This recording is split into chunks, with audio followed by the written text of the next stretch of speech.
Sa isang bansang araw-araw ay binabayo ng balita, may tungkol sa krimen, giyera, politika, kahirapan o trahedya. May mga balitang dumaraan na tila hindi natin pansin.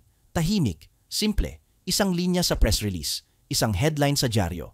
Pero kung susuriing mabuti, ito ang mga balitang higit nating dapat pagtuunan ng pansin. Isa na rito ang pahayag mula sa palasyo. Itinalaga na ni Pangulong Ferdinand Marcos Jr. ang bagong pinuno ng Philippine National Police. The new Chief PNP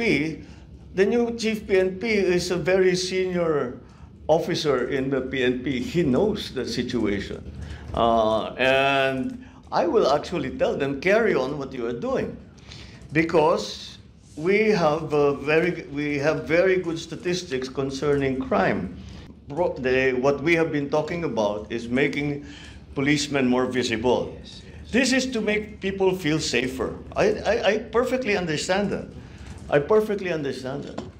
That basta, kahit papano, may pulis dyan. May umiikot dito na pulis. Konting sigaw lang, tatakbo na yan. That's important. It's important to people.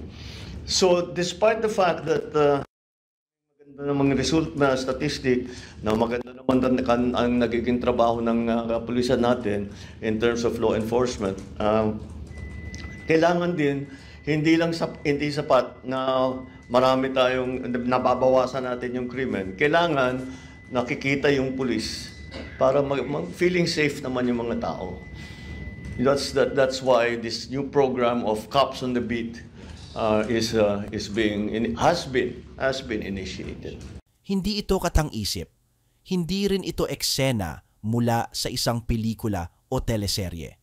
Isa itong totoong desisyong magtatakda kung saan patutungo ang isang institusyong may tungkuling mapanatili ang kaayusan, protektahan ang karaniwang mamamayan, at ipaglaban ng hustisya ang Philippine National Police.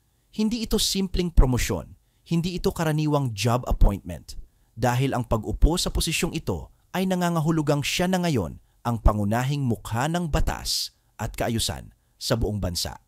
Siya na ngayon ang tagapamuno ng mahigit 220,000 pulis sa Pilipinas. Ngunit sino nga ba ang hepe sa mata ng bayan? Para sa ilang may koneksyon sa gobyerno, siya ay isang tagapagpatupad. Para sa mga may kaanak sa hanay ng pulisya, siya ang titingalain. Ngunit para sa mga ordinaryong Pilipino, ang mga nasa lansangan, palengke, jeep, tricycle, barangay at tabing kalsada, ang hepe ng PNP ay dapat sumagisag sa proteksyon, hustisya at tiwala. Ngunit, sa totoo lang, nasa atin pa ba ang tiwala? Totoo, may mga pulis na matitino. May mga pulis na handang isugal ang buhay para sa kapwa. Ilan sa kanila ay hindi natin nabibigyan ng papuri o pagkilala sapagkat tahimik lang silang gumaganap sa kanilang tungkulin. Ngunit hindi rin natin maitatanggi na maraming pagkakataon na ang imahe ng kapulisan ay nabahiran ng takot, pang-aabuso at pagkasira ng tiwala. Ang tanong, kaya pa ba itong baguhin? At kung kaya pa, ito na kaya ang simula? Sa pag-upo ng bagong PNP chief, dalangin nating hindi siya maging tagapagmana ng mga lumat bulok na sistema. Sana hindi siya maging tagapagtakip sa mga pagkukulang ng ilan sa kanyang hanay. Sana siya ang maging hudyat ng isang bagong henerasyon ng pulisya. Isang pulisya na muling ipaglalaban ang tiwala ng bayan. Pero napakahirap nito. Hindi sapat ang matayog na talumpati. Hindi sapat ang mga panata sa seremonya. Hindi sapat ang pagpapakitang may disiplina kung sa likod ng kamera ang nangyayari ay kabaligtaran. Kailangan natin ng heping may prinsipyo, hindi politiko. Kailangan natin ng heping kayang humarap sa Pangulo at sabihin, hindi po tama yan kung kinakailangan. Kailangan natin ng heping hindi natatakot mawalan ng posisyon basta't alam niyang ang ipinaglalaban niya ay tama. Kailangan natin ng heping hindi nakikita ang serbisyo bilang kapangyarihan, kundi bilang sakripisyo. Hindi madali ang kanyang gagampanan. Sa gitna ng isyu sa droga, korupsyon at kaguluhan sa kanayunan, sa lumalalang banta, sa seguridad, sa West Philippine Sea, sa problema ng cybercrime at online exploitation, lahat ng ito ay bahagi ng kanyang mesa araw-araw. Pero ang mas mabigat na hamon ay hindi ang kriminal sa labas. Ang mas mabigat ay ang mga problema sa loob. Paano niya aayusin ang sariling hanay? Paano niya tatanggalin ang bulok sa sistema? Paano niya bubuwagin ang body-body culture sa mga opisina at himpilan?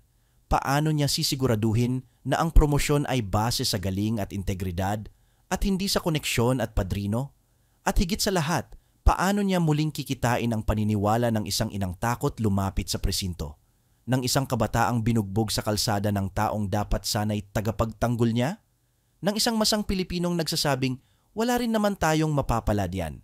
Napakalaki ng tungkulin, oo. Pero kung nais niya talagang mag-iwan ng marka, hindi lang sa record, kundi sa kasaysayan, dapat magsimula siya sa pinakapayak, makinig sa taumbayan, makinig sa hinaing, makinig sa pagod, makinig sa galit, at higit sa lahat, makinig sa pag-asang, baka sakali, sa wakas, may darating na leader na tunay na may malasakit.